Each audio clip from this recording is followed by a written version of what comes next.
8:47, Tuesday morning, October.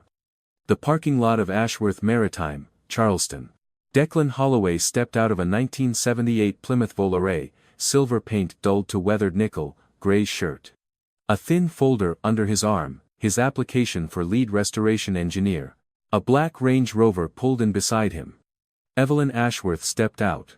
2 assistants. 3 candidates by the lobby. She glanced at the Volare. Smiled. $400. I'm guessing that's the paint and the engine. This is the man who wants to manage my technical team. Laughter. Declan did not turn. He locked the door. The next morning, 12 Bentleys and Rolls-Royces stopped at the gate. The boardroom on the 38th floor had been mid-discussion when Delphine Wren knocked twice and stepped inside without waiting. Her face had gone the color of old paper. There's a convoy blocking the front entrance, she said. 12 vehicles. The lead driver says they're guests of a Mr. Tobin Gent. Evelyn did not recognize the name. But at the far end of the long mahogany table, Bramwell Stade went very still. His pen stopped moving. She excused herself. Down in the marble lobby, through the tall glass doors, she saw them, 12 cars in a single perfect line along the curb. Bentley Mulsannes in Oxford blue and silver mist. Rolls-Royce Phantoms in midnight and pewter. Connecticut plates, all of them. A driver in a black suit and gray gloves stepped out of the lead vehicle and approached her. Holloway Vance Classic Motorcars, he said. We're delivering the restoration fleet ordered by Mr. Conrad Ashworth. Contract signed in May of last year. Evelyn had not known about this contract. Her father had signed it privately, 3 weeks before the stroke that had taken his speech and most of his right side. She signed the receipt. The driver handed her a sealed envelope. Our chairman sends his regards, he said. He prefers not to appear in person. She walked back to the elevator with the envelope in her hand. In her office, she slid it open. A single line, in dark ink, in handwriting she did not know. The fleet has been restored to your father's exact specifications. The rest does not need to be known. No signature. She called Delphine in. The older woman looked at the writing, and something passed across her face that was gone before Evelyn could name it. Do you know who this is from? Evelyn asked. I know that handwriting, Delphine said carefully. I cannot say more. Not today. Evelyn watched her go. At the same time, on the 12th floor, a man named Marlowe Rake was finishing a 30-minute interview with a candidate for lead restoration engineer. He walked out of the room, called Evelyn directly, and said, I don't understand why this man is applying for my opening. His technical knowledge exceeds mine. I recommend we hire him immediately. Evelyn opened the file Marlowe had attached. The name on the resume was Declan Holloway. The summary was 3 lines long, independent restoration craftsman, 12 years of experience, available for full-time work in Charleston. No degrees listed. No awards. She did not connect the name to anything. She approved him for the final interview, to be conducted by her personally on Thursday afternoon. At lunch she walked out to the parking lot to retrieve a folder from her car. She passed the spot where the silver Volare had been parked the day before. The space was empty now. A van occupied it. Still she paused, and did not know why she had paused. Across the harbor, in Mount Pleasant, Declan picked up his daughter from Sullivan's Island Elementary at 2:15. Elsie climbed into the back seat of the Volare, pink backpack pressed against her chest. Did you get the job, Daddy? One more interview, he said. I'm going to try. If you don't get it, do we still stay in Charleston? He turned in the driver's seat and looked at her. We stay, he said. I promise. That evening Tobin Gent called him. The fleet's delivered. She doesn't know it's you. Leave it that way, Declan said. I'm going to the final interview tomorrow. You're not pulling out? I didn't come for her. I came because I made a promise to Conrad. Wednesday night, Evelyn drove to her father's house in the Battery and let herself in with her own key. The house was kept clean by a service, but no one had used the study since the morning of the stroke. She turned on the desk lamp and began with the filing cabinet. Within 20 minutes she had found the contract for the Holloway Vance fleet, and within 30 she had found something she had not expected. A thick paper folder, hand-labeled in her father's blocky print, Harbor Restoration Holloway. Inside, the The top page was a sheet of her father's personal stationery, dated late January, 3 weeks before the stroke. The handwriting was steady. He had still been himself, convinced DH to take on supervision of the harbor project.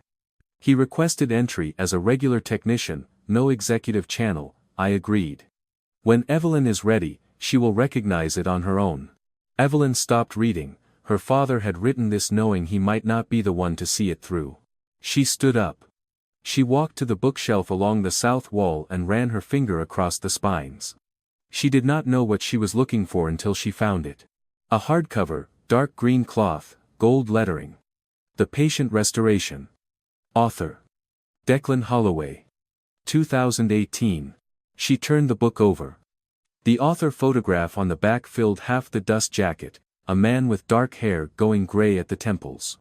Younger by a few years, but unmistakable. The man from the parking lot. She sat down on her father's reading chair and did not move for a long time. Then she opened the book to the foreword and read the first sentence. Restoration is not making the old new. Restoration is honoring what was once worth keeping. She turned to the inside flap. Founder of Holloway Vance Classic Motorcars, MIT Class of 2008. Three-time judge at the Pebble Beach Concours d'Elegance, author of 2 previous monographs on pre-war coachwork. Married to the late Marin Holloway, a co-restorer who passed in 2021. A smaller line at the very bottom. The first car Marin and I ever restored together was a 1978 Plymouth Volare, purchased for $400 in 2009. It still lives in my garage. It always will. Evelyn closed the book. She set it on her father's desk. She did not cry. She sat with her hands flat on the leather blotter and looked at nothing for a long time. At 11 that night, she called Delphine. You know who Declan Holloway is, don't you? There was a long silence on the line. Then Delphine said, I signed 3 non-disclosure agreements with your father. I cannot answer that directly. But I can tell you that tomorrow's interview is not a routine interview. Treat it accordingly. The line went quiet again, then Delphine added, more softly, good night, Evelyn. Thursday morning. 10 o'clock. The interview room on the 38th floor, the same long mahogany table. Evelyn alone on her side. Declan walked in carrying the same thin folder he had carried Tuesday morning, same gray shirt, no tie. He sat down opposite her and placed the folder squarely between them. She did not speak about Tuesday. She did not apologize. Instead she opened with a technical question about the restoration of a 1923 steam launch hull. Declan answered for 6 full minutes without notes. He named alloys, fastener spacing, the difference between the Glasgow yard and the Wilmington yard in their bracing techniques. When he finished, he set down his pen and asked her his own question. Are you planning to keep this division, or sell it? Evelyn's mouth opened, then closed. Why do you ask? Because if you intend to sell, I won't take the job. I don't restore things that are about to be dismantled. She looked at him across the table. The morning light through the harbor windows caught the side of his face, and she saw, for the first time, that he was not a man who had lost. He was a man who had decided. I don't intend to sell, she said. But there are people on my board who do. Then I'll take the job. He stood. He picked up the folder. At the door he paused, his back half turned to her. About Tuesday, he said. You don't need to apologize. You need to understand why you said it. He let himself out. Evelyn remained at the table. Her assistant came in 20 minutes later and found her still seated, her hands folded, her face composed but distant. Are you all right, Miss Ashworth? Yes, she said. Send the offer. Monday of the following week. Declan reported to his small office on the 4th floor of the Harbor Restoration Building in North Charleston. The space had a glass wall facing the dry dock and a single window looking at the brackish water of the Cooper River. He hung his jacket on a hook, set his folder on the desk, and walked downstairs into the workshop. By mid-morning, the rumor had circulated. Everyone knew. The new technical lead was the man the CEO had publicly mocked the week before. A few people watched him as he passed. He did not appear to notice. Tuesday afternoon, Evelyn came down to the workshop. The CEO did not come down to the workshop. People stopped what they were doing. She walked between the rows of workbenches without looking around, until she reached the corner where Declan was sketching at a tilted draftsman's table. He did not look up immediately. He finished the line he was drawing, set the pencil down, and turned. "I want to understand this project from you," she said. "You have 2 hours. I have the whole afternoon." He took her through the workshop. The Adelia, a 1923 steam launch her father had purchased to preserve in 2019, lay in the larger of the 2 dry dock cradles. Declan walked her along the keel and explained the staged disassembly. He showed her the rivet patterns, the difference between the original copper sheathing and the modern replacement panels they had decided not to use. He spoke to her not as a CEO and not as a client, but as someone who might one day work alongside him. She listened. That evening, after the workshop emptied, Bramwell Stade made a phone call from his office on the 35th floor. The conversation was brief. Wednesday night, Evelyn worked late in her own office. Declan came up at 7 to drop off the weekly progress report. He set the file on her desk and turned to leave. "Mr. Holloway." He stopped. "I want to apologize for Tuesday morning." He turned back. His face did not change. "I told you that you don't need to." "I do need to." "Not for you.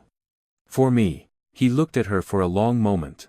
"Then I accept," he said. "Good night." He left. Friday afternoon.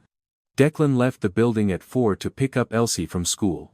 Evelyn happened to be walking to her car at the same time. She saw him at the far end of the parking lot, sliding a small pink backpack into the back seat of the silver Volare. A girl of about 7 sat in the passenger side, brown hair in a ponytail, drawing on a notepad balanced on her knee. The girl looked up, saw Evelyn from a distance, and waved. A small, polite wave. She did not know who Evelyn was. Evelyn waved back. Awkwardly. Declan looked up from the rear door, saw the exchange, and gave her a single short nod. He got into the driver's seat. The Volare pulled out of the lot. Evelyn stood there for a moment longer than she needed to. "I hear you spent the entire Tuesday afternoon at the workshop." She turned. Bramwell Stade had come up behind her, his hands in his coat pockets. "That isn't a small project, Bramwell. And it's my decision. I'm only reminding you. Holloway has a connection to your father. If you let personal matters bleed into the business, the board will not be pleased."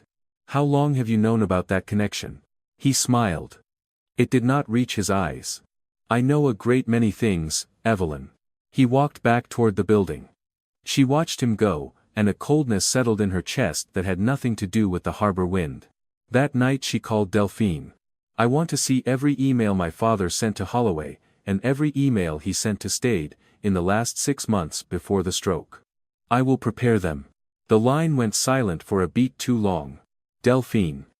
Is there something you want to tell me?" "There are many things I want to tell you, Evelyn.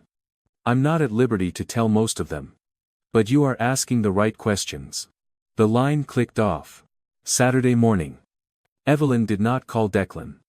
Instead, she drove to Holloway Vance's Charleston workshop, a converted warehouse near the old port, and asked for Tobin Ghent at the front desk. He came out himself. He was tall, silver-haired, with the calm of a man who had been doing the same job for a long time. He did not seem surprised to see her. "Declan isn't here on weekends. But I can probably help you." "What can I do?" "I have a Plymouth Fury, 1974, in my garage at home. My father gave it to me when I turned 18. It hasn't started in 3 years. I want to restore it." Tobin smiled. The smile had real warmth in it. "You came to the right place. But if you want Declan to work on it personally, he only takes private clients by referral." "Then I'm asking through you." Tobin looked at her for a long time. "All right. I'll pass the request." That evening, Declan called her. The first time he had called her outside of working hours. "Tobin says you have a 74 Fury." "Yes. Bring it to my workshop in Mount Pleasant tomorrow morning." The home address, not the company location. "I'll take a look." Sunday morning.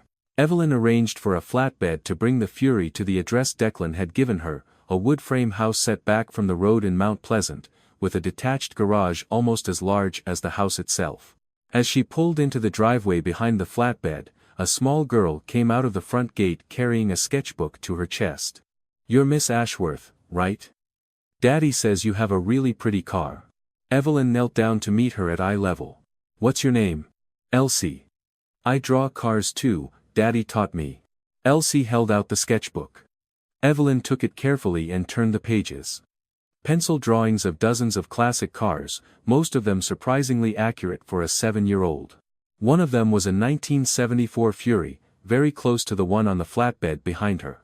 "Who drew this Fury?" "My mom. I copy hers.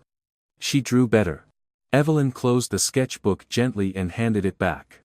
Declan was standing a few yards away by the open garage door, watching. He did not say hello. He gestured at the flatbed. "Let's get her down." He spent the rest of the afternoon with the Fury. He had the panels off within the first hour and his hands inside the engine bay within the second. Around 3 he straightened up, wiped his hands on a shop rag, and looked at her across the engine. "Do you know what you have here?" "My father gave it to me. I never drove it much. This is a police pursuit package. Special order, special suspension, factory tuned. There are 19 of them left in the country that we can verify. Your father knew you would keep it." She did not have an answer for that. Elsie came out of the house and tugged at Evelyn's sleeve. "Will you eat lunch with us? Daddy makes good sandwiches." Evelyn looked at Declan. He shook his head once, but not in refusal. "Up to you," he said. She stayed. The kitchen was small and clean, with mismatched plates and a window looking out over a backyard with a swing set. Elsie talked through the meal about her class, about a goldfish named Cucumber, about a boy who had eaten paste and been sent to the nurse. She did not ask Evelyn anything. She simply included her. After lunch Elsie ran outside. Declan and Evelyn stood by the kitchen sink with the dishes between them. "She looks like her mother. Except the eyes," he said. "The eyes are mine." A silence. "Not uncomfortable." "Thank you for letting me come here," Evelyn said. "Thank you for coming." She drove home at 4. On the passenger seat lay Maren Holloway's sketchbook. Elsie had pressed it into her hands at the front gate. "Daddy says you can keep it for a while." She parked in her own driveway and did not get out. She opened the sketchbook in her lap and turned to the last page. A pencil drawing of a silver Plymouth Volare, every panel and chrome strip rendered with the kind of patience that takes years to learn. For the first time in a very long time, Evelyn cried. Not for any single thing. For all of them at once. Monday brought a special board meeting. Bramwell Stade had requested it the week before. He stood at the head of the room, his presentation already on the screens, and made his case for selling the Harbor Restoration Division to a Saudi-based concern called Al Rashid Maritime for $340 million. He spoke of liquidity, he spoke of focus. He spoke of streamlining the company for the next decade. 4 board members nodded. 2 were neutral. Evelyn opposed. But she had no proof of anything beyond a bad price. The board voted to defer for 14 days. If she did not produce a credible alternative, the sale would proceed. She returned to her office. Delphine was waiting with a thick folder. Conrad's emails to Holloway, and to Stade, for the 6 months in question. Evelyn paged through the Holloway thread first. More than 200 emails over 3 years. Nothing improper. Just the long correspondence of 2 men who respected each other's work. Delphine pointed to one near the bottom of the January cluster, 3 weeks before the stroke. Conrad to Declan, if Evelyn ever finds herself in trouble with the board after I'm gone, remind her she has resources she doesn't know she has. What resources? Evelyn asked. I cannot tell you. You will have to ask Mr. Holloway. That afternoon she drove to the harbor workshop. Declan was guiding 2 technicians through a frame repair on the Adelia. She waited until he finished, then drew him into his office. My father said I have resources I don't know about. You know what he meant. He was quiet for a long time. He sat down in the small office chair across from her, placed his hands flat on his knees, and finally spoke. Your father transferred 8% of Ashworth Maritime's voting shares into a private trust before the stroke. The trustee holds the voting power on those shares. The trust has only one trigger condition: it activates if the board moves to sell a major asset below independent valuation. Who is the trustee? I am. She took a step back from the desk. The blood went out of her face and came back too fast. You knew. The whole time. I knew your name. I knew you were Conrad's daughter. I did not know you were the woman in the parking lot until Tuesday afternoon, when Marlowe forwarded me the candidate list. Why did you still come to the final interview? Because I made your father a promise. What you said in the parking lot didn't change that promise. The little office was quiet. Outside, somewhere in the workshop, an arc welder hissed and went out. I don't want your authority, Declan said. I'm only holding it because your father trusted me to. When you're ready to take it back, it's yours. She did not know what to say. She walked out of the workshop, got into her car, and drove home. She did not cry. Her head was empty in a way she had not felt before. Late that night, in Mount Pleasant, Declan sat on his porch with a single light on inside the kitchen. Elsie was asleep upstairs. His phone vibrated. She knows now? Tobin asked. She knows. Are you all right?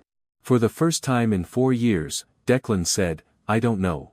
At Evelyn's house, she sat in the living room with Marin's sketchbook open on her lap. She did not turn the pages. She looked at the silver volare on the last page and did not move. At 11:30, her phone lit. A text from Stade. I have photographs of you entering Mr. Holloway's residence on Sunday morning. The board will be very interested in the relationship between our CEO and the trustee of 8% of our voting shares. Her hand began to shake. She set the phone face down on the cushion beside her and did not pick it up again that night. Tuesday morning. Evelyn arrived at the office at 7.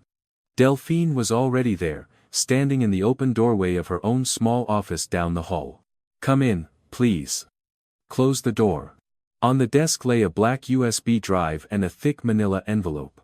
I have thought about this for 3 days, Delphine said. I cannot stay silent any longer. She slid the drive forward. This is an audio recording of Bramwell Stade meeting the lead negotiator for Al Rashid at the Mills House Hotel last Friday evening. I placed the recorder. I have suspected him for 3 months. Evelyn looked at her. She had known this woman since she was 12 years old. She had never seen her face like this. Why are you telling me now? Your father told me, 3 days before the stroke, that if anything happened to him I should protect you, but should not act until you were ready. He said I would know when. I know now. The recording was 22 minutes long. Evelyn listened to all of it in silence. Stade promised the Al Rashid representative a personal commission of $4.2 million. Stade committed to driving the board to remove Evelyn within 60 days of the closing. The envelope contained a notarized copy of the trust agreement between Conrad Ashworth and Declan Holloway. 8% of voting shares. Single trustee. Activation language identical to what Declan had described. Evelyn told Delphine about the text from the night before. Delphine read it without changing expression. He is bluffing. You went to Mr. Holloway's home at 11 in the morning, on a Sunday, for the inspection of a vehicle. Your witness is a 7-year-old girl, the bill of lading from the flatbed, and Tobin Ghent. At noon, Evelyn drove to the harbor workshop. She brought Declan into his office and played the recording. He listened without expression. When it ended, he nodded once. You have enough. I need you to activate the 8% vote at the special board meeting on Friday. Combined with my 12% and the 6% of 2 neutral holders, I can block the sale. I'll grant you the proxy. I won't appear in person. Why? Because this is your win. Not mine. If I'm in the room, the board will see you with a man behind you. I want them to see you alone. She looked at him for a moment. She did not see the man from the parking lot now. She saw a man she was beginning to understand. And the text from Stade? You came to my home for restoration work on the Fury. We have the paperwork. Tobin is a witness. So is Elsie, but I don't want her pulled into this. Neither do I. A silence. Come to Mount Pleasant tonight, Declan said. We need to walk through the trust documents before Friday. She nodded. 9:30 that evening. The kitchen light. 2 cups of coffee. Elsie asleep upstairs. They worked through the documents for 2 hours, page by page, the language careful and dry, Neither of them said anything that was not about the documents. At the door, when she was leaving, he spoke without looking at her. I owe you an apology. For what I didn't do in the parking lot Tuesday. You don't owe me anything. I do. I could have turned around and looked at you. I chose not to. That was on me, not on you. She did not answer. She walked to her car. She drove home. Wednesday morning, Evelyn met with a private attorney, not the company's general counsel. Together they prepared 4 documents for Friday: the audio recording with chain of custody affidavits from Delphine, the trust agreement with original signatures, an independent valuation from Goldman Sachs placing the Harbor Division at $560 million, and an alternative restructuring proposal that would retain the division while addressing the company's liquidity needs through other means. That afternoon Evelyn went down to the Harbor workshop. She did not call Declan. She stood at the railing of the upper walkway and watched him work with the technicians on the Adelia for a few minutes. He turned at one point and saw her. He nodded. She nodded back. She left. Wednesday night, Stade emailed the entire board with photographs of Evelyn entering Declan's home on Sunday morning. He used the word inappropriate 3 times. She read the email and did not reply at once. She forwarded it to Delphine with a single instruction. Tomorrow we send the official response. Attach the Fury restoration contract and the flatbed bill of lading. Not one extra sentence. Thursday morning, Tobin Gent arrived at her office without an appointment. I have the original signed trust agreement with Conrad's signature. Declan asked me to deliver it personally. She read it. Everything was in order. Are you ready for tomorrow? He asked. I think so. Declan said if you need him to appear, he will. He doesn't recommend it. I don't want him to. Tobin paused at the door on his way out. I have known Declan 22 years. I think he stopped being happy a long time ago. Now he's just living. There's a difference between the two. She did not answer. He left. That evening, at 9:40, she drove to Mount Pleasant without calling first. Declan was sitting on the front porch as if he had known she would come. The porch light was on, low. Elsie was asleep. They sat side by side on the wooden step, not in the chairs. I've been thinking, he said. Do you actually want to keep Ashworth Maritime? The question landed somewhere she had not been willing to look at. I have been trained for this company since I was 12 years old. I don't know if I want it because I want it, or because my father wanted me to. When Marin died, I stepped down as CEO of Holloway Vance. I kept the chairman's seat and the veto on restoration projects. I kept those because I didn't want anyone to undo what she and I built. But I don't want to lead anymore. You can choose differently. A long quiet. Crickets. I want to keep it, she said. But on my terms. Not my father's terms. Not Stade's. Declan nodded. Then tomorrow you do what you need to do. She stayed on the step longer than she had planned. The wood was warm under her palm. They did not speak for a while. They did not need to. Elsie asked about you Sunday night, he said eventually. She turned her head. I told her you were someone I work with. She asked if you were coming back. I didn't answer her. I'll come back. If you'll allow it. You don't need my permission. Ask her. She drove home at 11. She did not sleep. She read the foreword of the patient restoration again, slowly, line by line, until the sky outside her bedroom window began to turn. Friday, 10 in the morning. The boardroom on the 38th floor of Ashworth Maritime. Stade opened, exactly as predicted. He moved that the board approve the sale of the Harbor Restoration Division to Al Rashid Maritime for $340 million. He raised concerns about the CEO's recent conduct. He distributed the photographs. Evelyn stood up. Before we vote, I would like the board to hear 3 things. She walked to the screen. Document 1, the Goldman Sachs independent valuation. $560 million. Stade's color shifted. Document 2, the audio recording.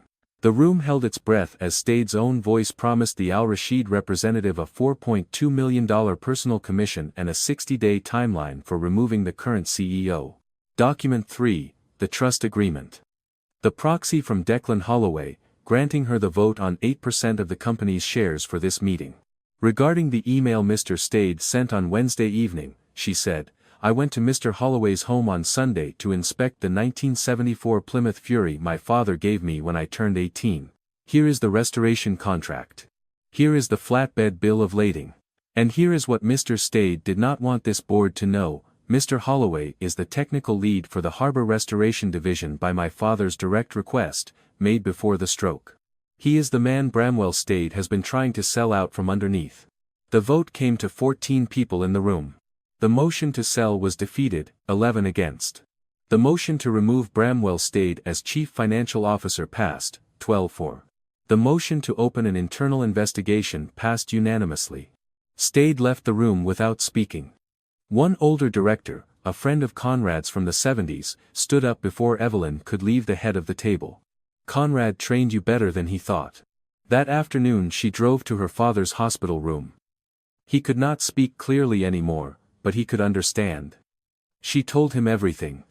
He squeezed her hand once and his eyes filled. She returned to the office.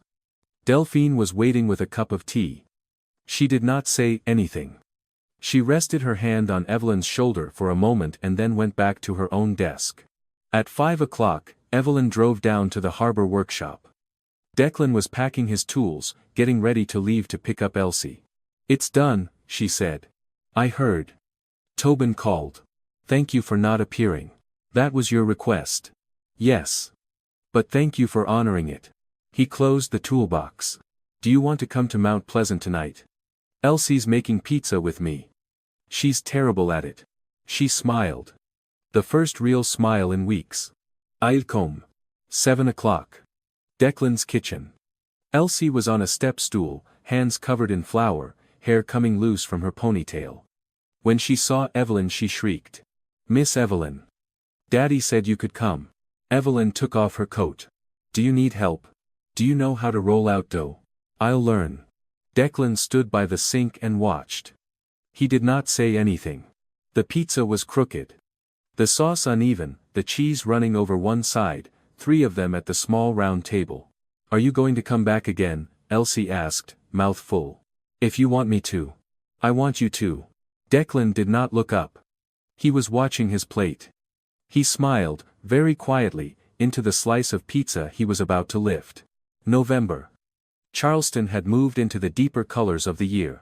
Evelyn had restructured Ashworth Maritime in the weeks following the board meeting. The Harbor Restoration Division was kept and expanded, formally partnered with Holloway Vance for a planned maritime museum project at the Old Port. The stock recovered 8%.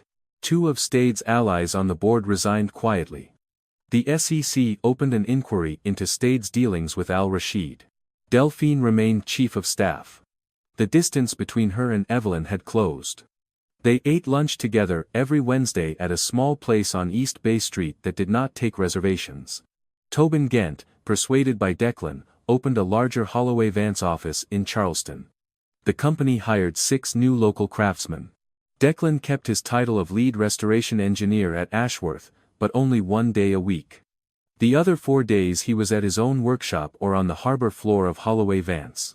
He and Evelyn saw each other outside of working hours, 3 times most weeks. They did not call it anything. Elsie began asking her to stay for dinner more often.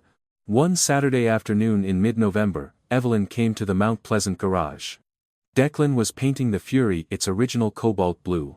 I think I want to leave the car here, she said. You don't want it at your house?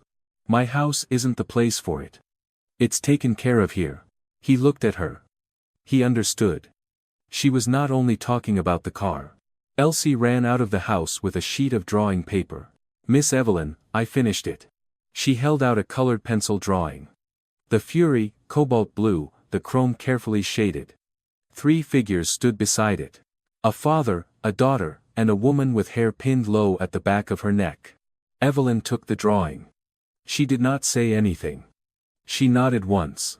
That evening, she stayed for dinner. After the dishes Elsie went up to bed.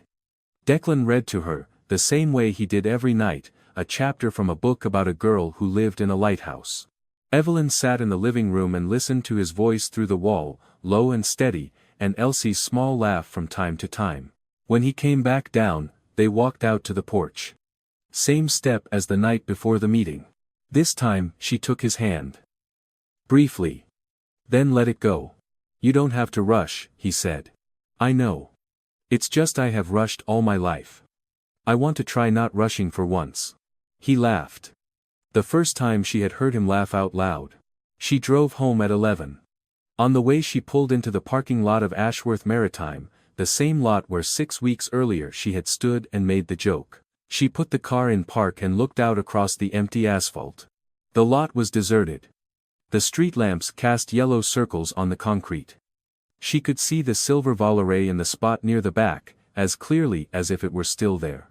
She drove home. April of the following year. 6 months from the morning at the parking lot.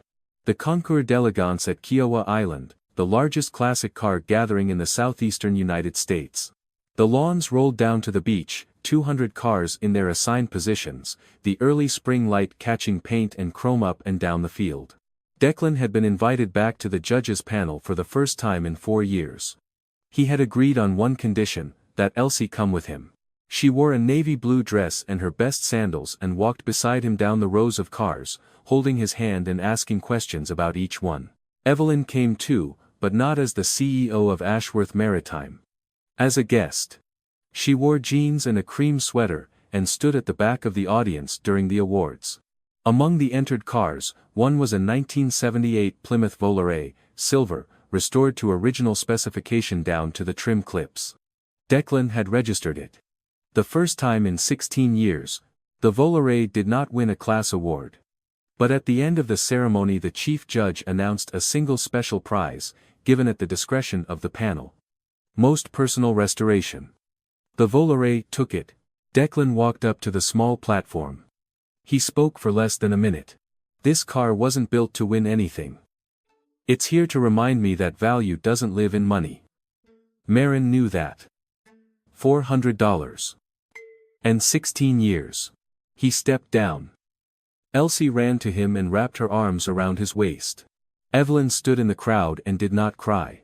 She held Marin's sketchbook against her side. She had carried it with her for 6 months. After the awards the three of them walked down the path to the beach. Elsie ran ahead, picking up shells. Marin made a drawing once, Declan said as they walked. Not of a concours. She drew herself sitting on a beach with another woman and a child. She called it the future I won't live to see. Evelyn stopped walking. She looked at him. I'm not replacing her. I know. She knew. He held out his hand. She took it. She did not let go this time. They kept walking. Up ahead, Elsie turned and waved. Daddy. Miss Evelyn. I found one with a hole in it. They reached her. Elsie held up a small white shell, perfectly pierced through the center by the sea. She placed it carefully in Evelyn's palm. Evelyn looped it onto the chain she wore at her neck, where it came to rest beside the small ring that had been Marin's. On the drive back to Charleston, Elsie fell asleep in the back seat, head against the window, sand still on her sandals. Declan drove. The silver Volare. Evelyn looked out the passenger window. The sun was setting over the salt marsh. The light came golden and low across the water and the Spartina grass. She said it quietly. Not to him. Not to anyone, really. $400. I was wrong about both numbers. He did not ask what she meant. He took her hand on the gearshift.